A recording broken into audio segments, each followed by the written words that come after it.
what they really want us to wear, whether they want us to wear a spacesuit or just a t-shirt.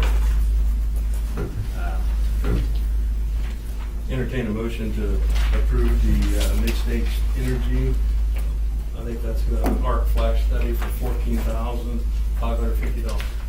So moved. They moved from Councilman McMillan that we approve the arc study for Mid-States Energy. Do I have a second? Second by Councilman Gingler. Any further discussion? No further discussion, those in favor say aye. Aye. Those opposed, say the same. Okay, motion carries. Next thing, we have a 15K switch. Yeah, and this is running, I kind of got this on here, but looks like, as you can see by the pictures, hopefully on the table, there probably was a lightning hit up at the power plant, so a bunch of the insulators got busted up, and so we just thought, just came, I think we got the price yesterday or something that, you know, that to fix it would exceed, not to exceed $6,000, and it's something, you know, they're able to fix it while keeping the system hot, and it's safer, and it's just better if they probably handle it and get it done. It's kind of that real high power area, right, Ron, so. And we're gonna help them to help hold down costs.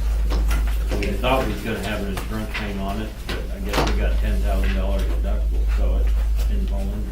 This is not to exceed 6,000. Correct. Yeah, so it's just a little bit, so. Motion to approve.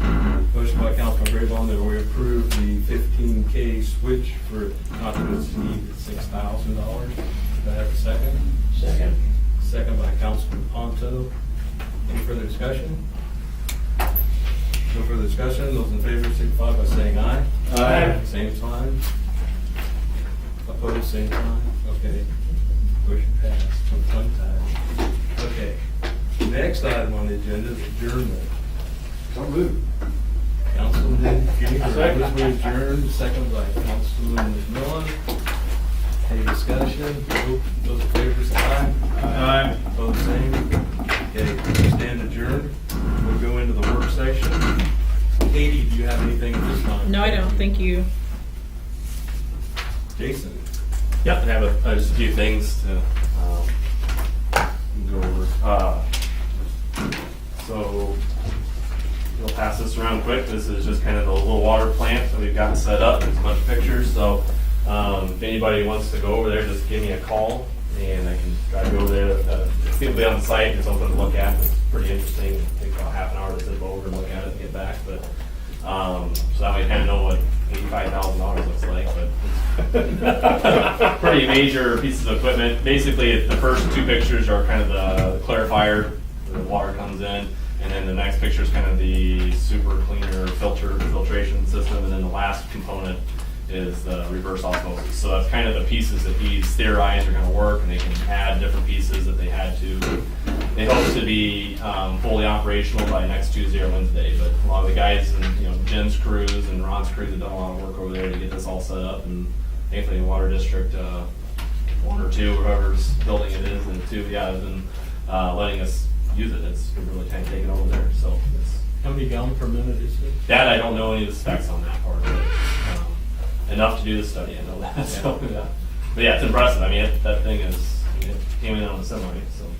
So, also, I did a little bit of the conference last week. I went to a bunch of things, so I have about a list of about 40 things to be tackling, and things that came to mind. And Kent and Matt were there, so that was really helpful.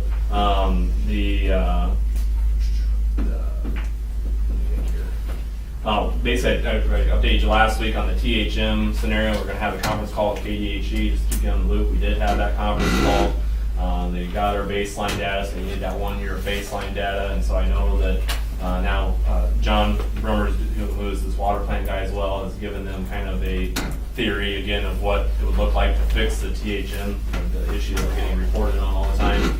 And so I know that they've been in discussion with Jim since then to hopefully implement that new way of treating the water. So I would hope by the end of the year we would have it all cleared, which would be pretty awesome. The other thing I did this week, or a couple of days, did this week, I also Scott Shreve. He does our PCA cost adjustments, and basically I just told him, came to teach me about power and electrical utility. So it was really enlightening, and hopefully the power contracts and how we're doing that. Can be helpful, but kind of one thing I put together I thought was interesting is kind of, this is our PCA over the last two years really, kind of enlightening, and really that's kind of the variable on your electric utility bill. And basically since about January of this year, we've been able to have an agreement with our major power block that we've purchased from GRDA, that we've been able to kind of sell off a chunk of that to City of Meade. And what that's allowed us to do is we've kind of been selling that at a loss for what it's costing us, but we're able to then take that and go buy that on the market, which is significantly cheaper. So basically what that allows us to do, if you look on there, is kind of that PCA has gone steadily down, especially since about January. And so that's basically gone back to the consumer. So we're able to use the market to kind of get us out of that fixed contract. You know, I kind of like it into the investment portfolio. You're in bonds, you're really safe, but you don't earn a whole lot. You know, it's kind of reverse. You know, we got this fixed thing, we know where it's at, but it's, you know, it's a $45 per kilowatt or whatever piece of energy, and you know you can get it on the market for significantly cheaper right now. So this hopefully kind of a interesting year to date. It's saved us about $150,000, or we paid about $150,000 doing that. So you know, those kind of utility bills are just example bills that we use kind of for auditing. So I just kind of stuck them in there for the last 2 years, so you can kind of see, hey, that's real dollars in people's pockets, and same revenue for us. So there should be more opportunities with that and with him, and kind of some of the things that we can do, and I'll kind of bring some more education with that over time for you guys, so you can explain to your constituents.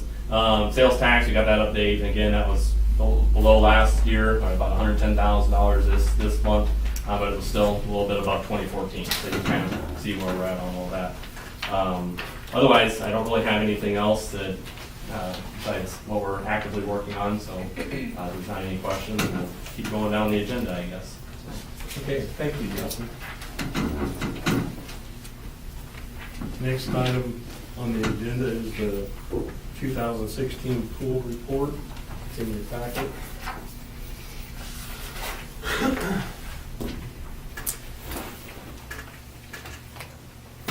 And so those are just the basic numbers. If anybody has questions, kind of what Lynn and I's goal is this off season is to kind of sit down and figure out some creative ways to hopefully reverse that attendance trend, and you know, whether it's cost adjustments or whatever, you know, it's running pretty tight as far as expenses. So it's really, we're trying to figure out how do we get more people to buy passes and come. And sometimes, you know, on that curve, it's, you know, do you lower the price a little bit to increase revenue? So that's what we'll play with. I'm kind of building a model. It's not done yet, so I figured at least you have the basic data you usually see, and we can jazz it up from there to make some decisions going forward. So there'll be more to come on that.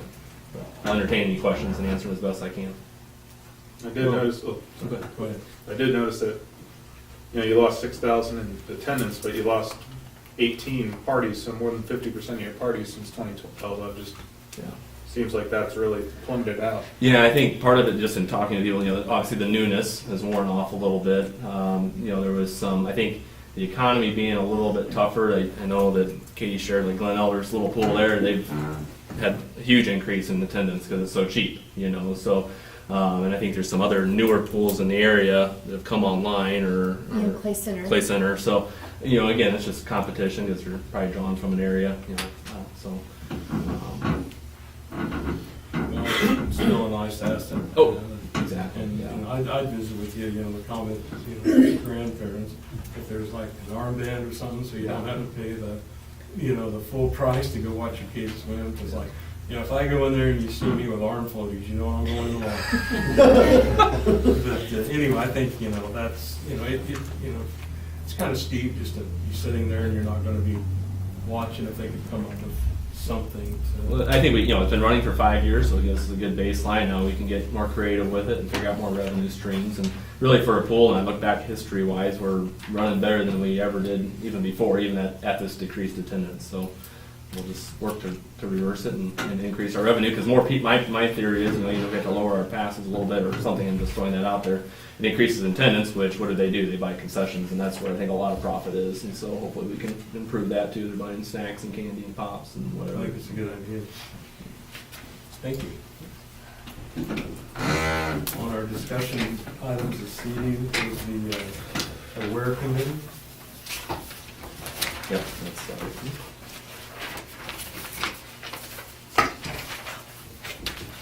Get that in my,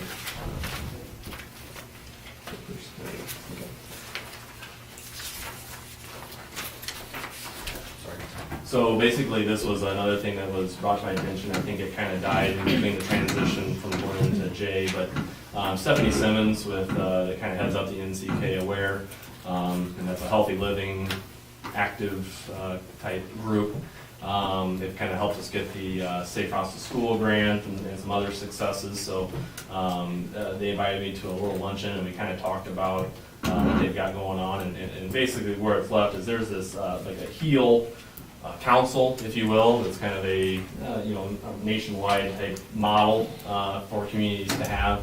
And what it does is it allows them to just kind of be they don't have any authority necessarily. They're just kind of they're going out for grants. They're maybe pushing or proposing policy to the planning commission and then up to the council, for different things. And so they can kind of be a driver for you for an active or a healthy community. And my primary interest is probably the active side of it, meaning trails or bike paths or whatever.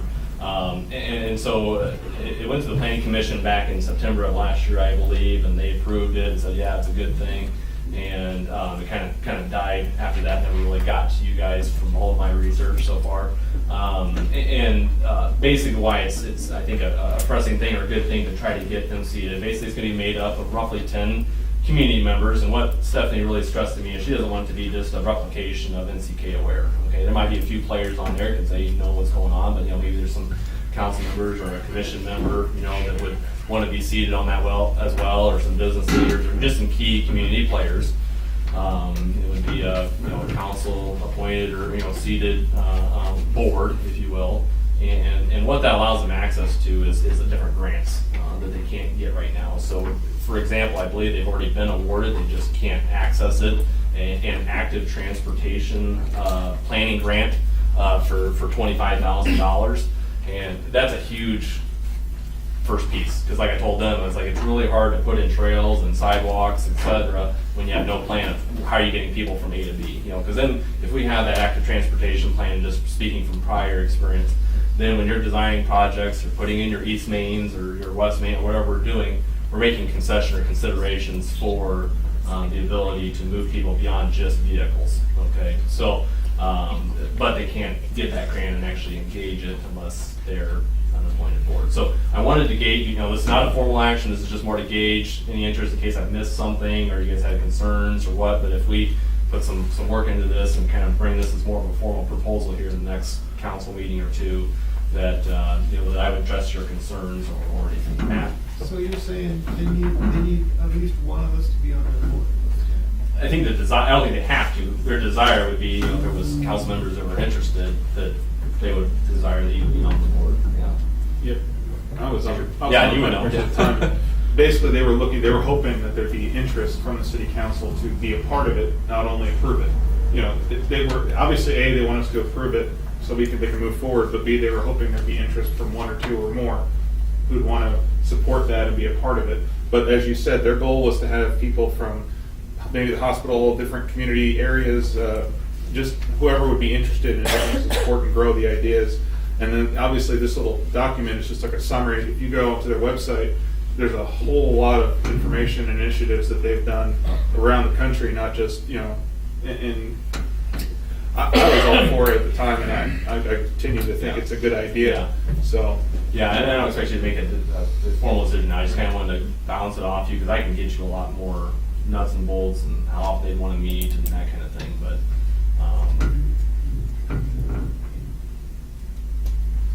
I think one of the real big things that you already mentioned is the access to certain grants that you have to be a part of this to be able to act. If you're not, then it's just not available to you. yeah, and that's part of why I want to get the ball rolling. That 25,000 extra transportation one that expires like in March, I think. So it's The more they get elsewhere, the less they have to ask from us. yeah, exactly. Yeah, exactly. If we get that done, that's a really nice thing to have done and kind of in the back pocket as we do more projects. So. Heather? I just happened to be in a conference today with Kansas Health Foundation, which is what funds a lot of this. And what they were looking for is it to go more towards policy action. So their next round of grant funding, which I know the Aware team wrote one for, it's $100,000 a year for 3 years. They're going to do 10 of those grants. They did have 78 applications today, though. But what's going to make us stand apart is if we start to have some sort of policies to go towards that. And it can be as simple as, something that comes before the Planning Commission considers XYZ. I mean, whatever that would be. But I think the Healthy Eating, Active Living is going to be the next round. And Kansas Health Foundation's sitting on an awful lot of money, and they're ready to disperse it to communities that are being a little more proactive on it. So, just 2 cents. Thank you, Heather. So are these grants typically a matching grant, or? No, they're really not. It's just money. Okay. I mean, There we go. Now we're getting in. Yeah. Tony, I think most of really that is. committee. But I think what, Yeah. like, Kent part just saw at the conference, it's kind of like, how do we get millennials? I mean, that's kind of the next, how do we keep Beloit active and growing and those people back? And that's what they're wanting, I mean, it doesn't mean that we have to do everything, but I think we're making that effort towards it, it kind of changes our community dynamic a little bit. And anybody of any age wants it, but. Did they have that speaker? They did. I was going to mention that. Yeah. I'm Yeah. trying to remember he his did. name offhand. Fenton. Thank you.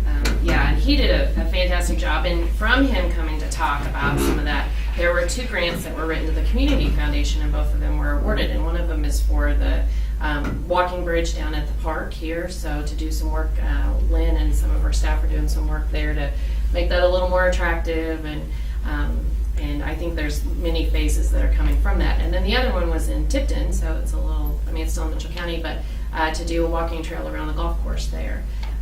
Just ease of access to healthy eating and active living. So that's really what they're looking for. It is not that they're going to come do something crazy. It really is common sense things that we're doing, but just to have a better plan in action. So the 1422 grant that they're working on now is chronic prevention, right? It's like prevention of type 2 diabetes and chronic diseases that are coming up. So, anyway.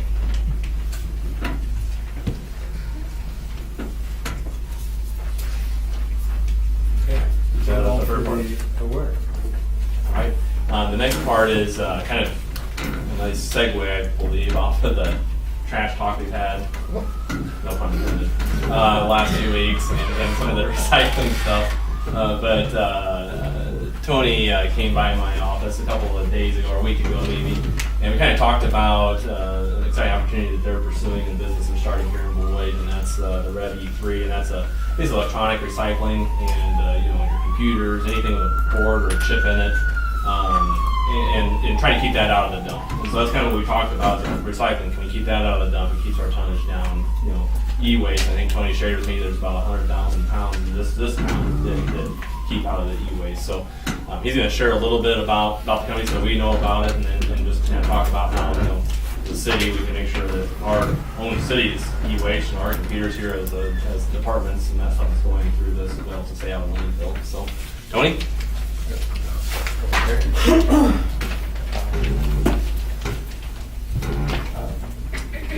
Basically, I just decided to start a company to deal with e-waste out of necessity, basically. During a research paper for my degree, I was doing class on IT ethics, and one of the things that I chose to research was the e-waste and its repercussions around the world. And one odd thing that I found is that there's really no e-waste places to take your stuff in rural communities. So I started calling around different areas, different states, and find that this is a common issue, and it's actually a very needed, business in an area. And visiting with a guy in Davenport, Iowa, he mentioned to me how fast the e-waste company that they created grew. It basically went from they served about 150,000 people, and they were able in their first year to get rid of about 200,000 pounds. They're in their 5th year, and they're at around 4 million pounds being processed that's being taken away from Davenport, Iowa's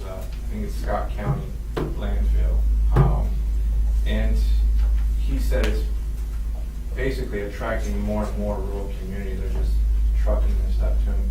It's a good business because it's just like commodities. There's commodities within computers and electronics. Your circuit boards, your RAM, your processors. All these things have rare metals in them. Not as much as they did 10, 15, 20 years ago, but how this is becoming a sufficient business is because of the quantity.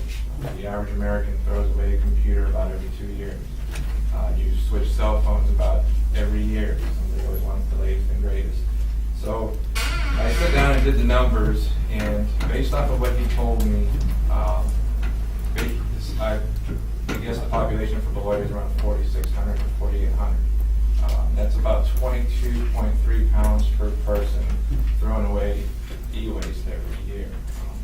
Take that into account as a little about 105,000 pounds a year of just electronics being thrown away. That's anything from it could be an alarm clock all the way up to a TV. Anything that has a circuit board in it is basically a traded commodity within inside that device. So, but what I was thinking, you guys were saying that you guys pay $70 a ton for each truck haul out there.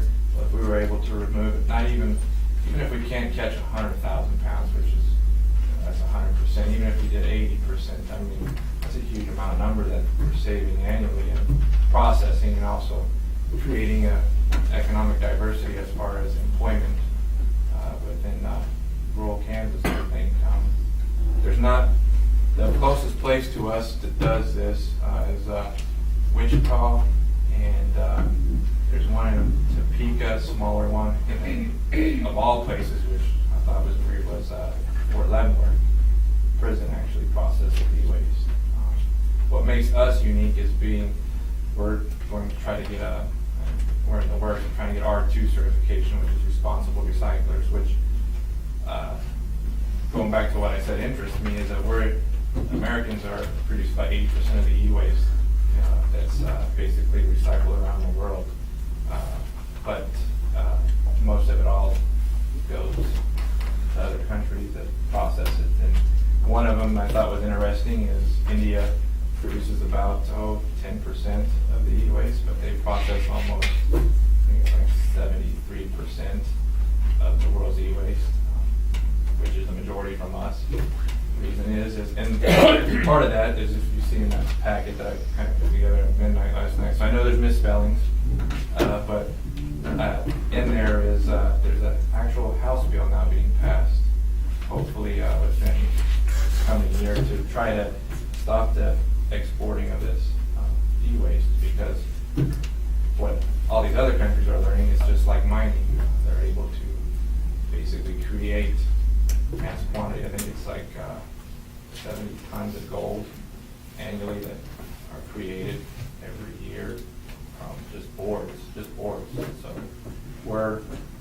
I think we're in a time that it's the right time to get into this business. It's only been around really for 3 years in the U.S. because most of it's been exported. Now it's coming back. It's projected to grow by $5 billion by 2021. To say that we would be really wealthy, but I think more on the community standpoint. What are we doing to prevent this stuff from being buried, basically? What's your recommendation that the city of Beloit do? Well, I'm hoping to be able to sign an agreement to where we can take all the city's e-waste and process it for you guys. Responsibly recycling. Part of that is we've already got basically a verbal agreement with the school district here. We take all their stuff. How I said I'm in tune with the community is every school district that donates to us, I want to be able to get 3% of what we make off resale value off this stuff back to the schools. So part of it is just trying to get a formal agreement with municipalities, school districts, and hospitals to take all that and process it the right way at no charge. We just signed an agreement with Kaiser Road for 5 years to do. So what sort of complications do we have with that? I think we can designate wherever we want to send our e-waste. all they're saying is they'll pick up our trash. It has nothing to do with, I recycling mean, it you or. get paid Correct, yeah, for a household. yeah. Okay. We encourage, we So would, we're not gonna be the ones billing for this. no, we're not, no, yep. Because right now, I think the computers and all that stuff goes on pallets out to the landfill. Salina Iron and Metal comes up, picks it up, they haul it back to Salina. Yeah. Yeah. I just, what I'm, my perspective in bringing them here was just to kind of say, hey, as a community, it's obviously a local business, that we just say, yeah, we're gonna make sure that our e-waste is an example to citizens and encourage them again, because if we can keep it out of our landfill, the next garbage contract that comes around, hopefully that landfill fee stays low or maybe even goes down because we kept some of that tonnage out of there. So I think if we're encouraging citizens ourselves to do it, doesn't affect Jamie any because he's still picking up each household. It's just actually less tonnage. It's keeping it out of the landfill. So I kind of wanted to direct whatever e-waste that we have as a city and kind of like the school district's done and potentially the hospital. But now that we produce a ton of it, but that it would go to these guys. What's your time frame, Tony? Do you have any idea? We're wanting to go live in January. We've already started. In essence, my garage, where I live, is pretty much halfway full of stuff right now. But my goal is to be live by January as far as being a service to the public. So, How many people do you think it could eventually employ? if, well, I realize it's just a startup. based off of the couple of sites that I talked to that I trust more, one of them being Davenport, which ironically is from Iowa, which is weird, but he said basically they started with just 3 people and now they're up to, they want to hire another couple people, so they want to have at least 13 employees in 5 years. They've actually had help. This is, the city kind of combined with him and paid for a lot of the equipment that processes this stuff. So they have to follow the city guidelines and come to city council meetings and try to get approval to get people hired. So they're trying to get a couple more people hired. They have more machines that process than we would have, but I'm trying to keep this private entity, and We have a facility in the future then? that is the goal. Yes, sir. Kevin, are there any grants available for startups? I've been working with them, not really any grants, but yeah, we've been working together for a while. We're looking. We have another example also in Nebraska with around 12 employees Yeah. as well, so there's room for growth. Because Tony, what was going to be your service area? Maybe tell that to them as well. 100, starting right now, what my team thought we would do is 150-mile radius around the loop. Basically encompass all the communities that way, and try to promote and educate the population on e-waste. I think that's the key. I don't think people understand the repercussions of burying this stuff. During my research, there was a city in North Carolina, they can't drink their own groundwater anymore because they were burying dead batteries and stuff like that, and eventually that lead and mercury seep into the water. Not saying it's going to happen here, but I'm just saying that we create a lot of it, and we should do something about it, not just throw it away and forget about it. And it speaks to a couple of points in the Beloit mission statement. It will actually increase quality of life here in the future. So it is a vision towards the future, since there's so many toxic materials in a lot of this e-waste. I think we'd be very supportive of you with our e-waste and hopefully more businesses and individuals will help you out with it too, because it keeps it from going to landfill. That's it. When Tony and I were talking, I showed him like my community I came from, we were getting everybody in such a habit of recycling because we included in that garbage contract that we looked at it was like 33% of our tonnage was going to recycling. So even in Beloit, that 130 ton number we're looking, technically 33% of that could be recycled and pulled out of going to the Mitchell County landfill. And so this is just another component that if we can help people understand that, it's staying out of that landfill. So. Okay. Any other questions for you, gentlemen?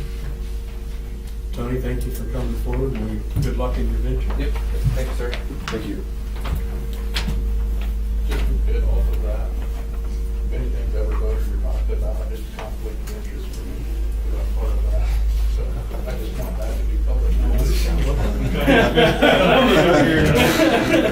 You were advertising before the meeting That's why you can't do that. Yeah. So the sticker on the back of the laptop. Well, even though Lee's involved, it's still. Actually, that laptop was refurbished by us. This is a refurbished laptop. We keep beating on it. Next item on the agenda this evening is the city attorney ordinance.